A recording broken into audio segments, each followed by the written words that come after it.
وبالإسلام دينا وبمحمد نبيا ورسولا رب زدنا علما وارزقنا فهما برحمتك يا أرحم الراحمين آمين. كيف حالكم؟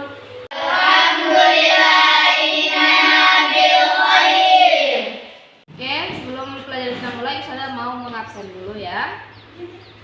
Siti Nadira Isnaini, Sofia Adriani, Nadira ya Ustazah. Baiklah, pelajaran kita sekarang tentang surah Al-Anbiya dan surah Al-A'raf. Surah Al-Anbiya ayat 30 dan surah Al-A'raf ayat 54 yang sudah kita pelajari minggu lalu. Jadi di sini Ustazah membuat seperti poster. Terlihat? Nah, di sini tentang papan ciptaan Allah berdasarkan surah Al-Anbiya ayat 30 dan Al-A'raf ayat 54. Nah, awalnya langit dan bumi diciptakan menjadi satu. Dalilnya mana ini? Rotqan itu kesatuan. Kemudian fafatahunahuma, kemudian kami pisahkan. Jadi penciptaan langit dan bumi itu awalnya satu. Kemudian Allah pisahkan jadi langit dan bumi. Kenapa dipisahkan? Karena begitu telitinya Allah menciptakan langit dan bumi. Nah, oke, baik. Siapa yang mau membacakan untuk Ustazah surah Al-Anbiya ayat 30? Silakan maju ke depan. A'udzu billahi minasyaitonir rajim. Bismillahirrahmanirrahim. Awalam yaral ladzina kafaru samawati wal arda kanata ratqan fafataqnahuma wa ja'alna minal ma'i kulla syai'in hayyin afala yu'minun. Artinya, dan apakah orang-orang kafir tidak mengetahui bahwa langit dan bumi keduanya dahulu menyatu, kemudian kami pisahkan antara keduanya, dan kami jadikan segala sesuatu yang hidup berasal dari air, maka mengapa mereka tidak beriman? Shadaqallahul adzim. Oke, mantap, terima kasih kepada Sarah. Ya, jadi seperti yang sudah dibacakan Farah, anna ini artinya apa? Sesungguhnya. As-sama artinya langit. Wal ard artinya bumi. Kanata rotqan, mereka ini diciptakan menjadi satu dulunya. Kemudian fafataqnahuma, dipisahkan. Kenapa dipisahkan? Untuk menunjukkan berapa sebesar apa kekuasaan Allah. Kemudian selanjutnya ada air dan ada ars ini singgasana Allah. Kita kan nggak tahu singgasana Allah itu seperti apa. Jadi gambarnya cukup seperti ini. Wa ja'alna minal ma'i kulla syai'in hayyin.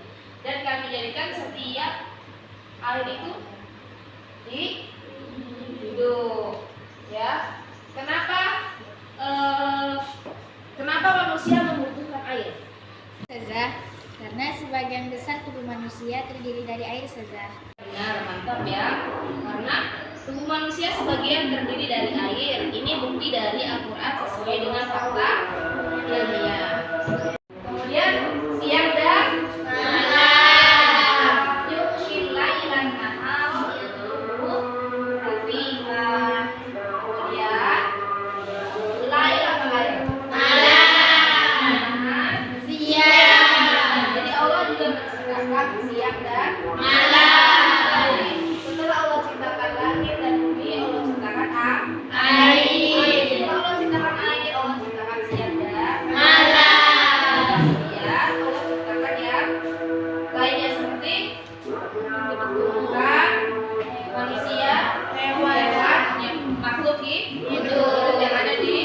bumi. Kemudian di surah Al-A'raf juga ada khalaqas samawati wal arda fi sittati ayyamin tsumma stawa 'ala ya. Sesungguhnya Tuhanmu menciptakan langit dan bumi dalam namasa. Maksud namasa ini bukan 6 jam atau 6 hari, tapi namasa itu Allah menciptakan langit dan bumi enggak langsung jadi, tetapi perlu jadi Allah menciptakan langit dan bumi tidak sembarangan. Sebenarnya Allah bisa menciptakan langit dan bumi sekaligus bisa atau tidak? Bisa. Tapi Allah menciptakan langit dan bumi dengan namasa, yang artinya Allah itu begitu besarnya kekuasaan Allah, dan Allah begitu teliti dengan ciptaannya. Kemudian di sini ada summa stawa 'alal arsy. Ya, Allah ini di atas arsy yang tadi sudah bilang ya. Allah bukan Allah membutuhkan tempat duduk secara fisik, bukan.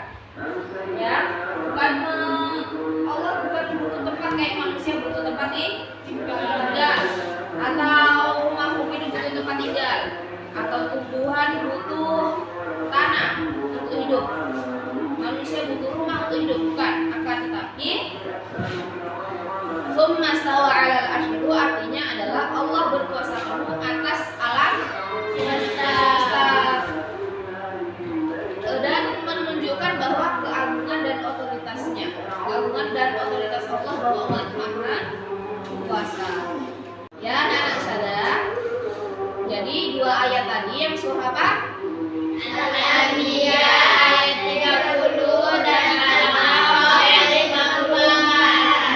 Ayat-ayat ini menunjukkan kebesaran Allah. Menunjukkan kebesaran Allah dalam menciptakan alam semesta. Allah menciptakan langit dan bumi yang dulunya menyatu lalu dipisahkan. Allah juga menciptakan kehidupan dari air. Kemudian Allah atur siang dan malam, matahari, bulan, bintang tunduk kepada perintah Allah. Semua ini jadi bukti bahwa kekuasaan dan kasih sayang Allah kepada kita. Maka tugas kita apa? Tugas kita adalah mengenali ciptaan Allah, kemudian merenungi ayat-ayatnya, dan meningkatkan iman kita kepada Allah. Baiklah, sampai di sini pelajaran yang dapat bisa sampaikan.